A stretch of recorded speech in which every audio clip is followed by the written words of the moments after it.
Hi hello.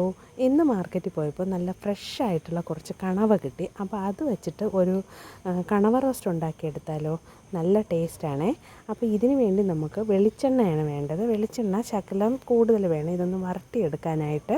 അപ്പോൾ എന്നിട്ട് ഇഞ്ചിയും വെളുത്തുള്ളിയും നല്ല പൊടിയായിട്ട് അരിഞ്ഞത് ചേർത്ത് ഒന്ന് വഴറ്റിയെടുത്തതിന് ശേഷം കറിവേപ്പില ഇട്ട് കൊടുക്കണം.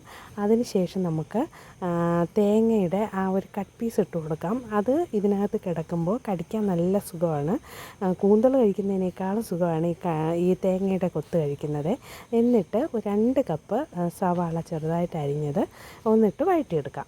ഇത് വളരെ പെട്ടെന്ന് തന്നെ തയ്യാറാക്കാൻ പറ്റും. നമ്മുടെ ഈ സവാള ഒന്ന് വേകുന്ന ഒരു സമയം മതിയാവും.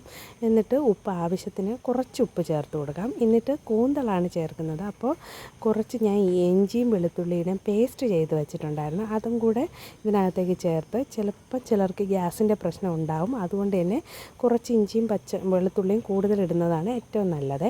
1 കപ്പ് തക്കാളി അതും ചെറുതായിട്ട് അരിഞ്ഞിട്ട് ഇതിനകത്തോട്ട് ചേർത്ത് ഒന്ന് മൂടി വെച്ചിട്ട് വേവിച്ചെടുക്കാമേ. മൂടിയിലൊക്കെ നല്ല വെള്ളം വന്നിട്ടുണ്ട്. ഇപ്പോൾ ഇത് വെന്ത് ഒരു നല്ല പതിഞ്ഞ ഒരു പരുവായിട്ടുണ്ട്. ഈ സമയത്ത് നമുക്ക് മുളക് പൊടിയും മല്ലിപ്പൊടിയും ഇട്ട് കൊടുക്കാം.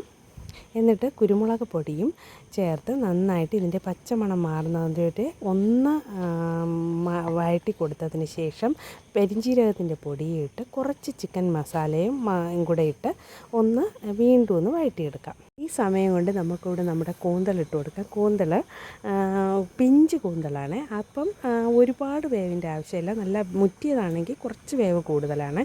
എന്നിട്ട് ഇതെല്ലാം കൂടെ മിക്സ് ചെയ്ത് കൊടുക്കുക. അപ്പോൾ ഇതിൽ നിന്ന് ഒരു വെള്ളം ഇറങ്ങി അത് വെന്ത് കിട്ടിക്കോളും. അപ്പോൾ ആവശ്യത്തിനുള്ള ഉപ്പും ചേർത്ത് നമുക്ക് കറിവേപ്പിലയിട്ട് ഒന്ന് അടച്ചു കൊടുക്കാം.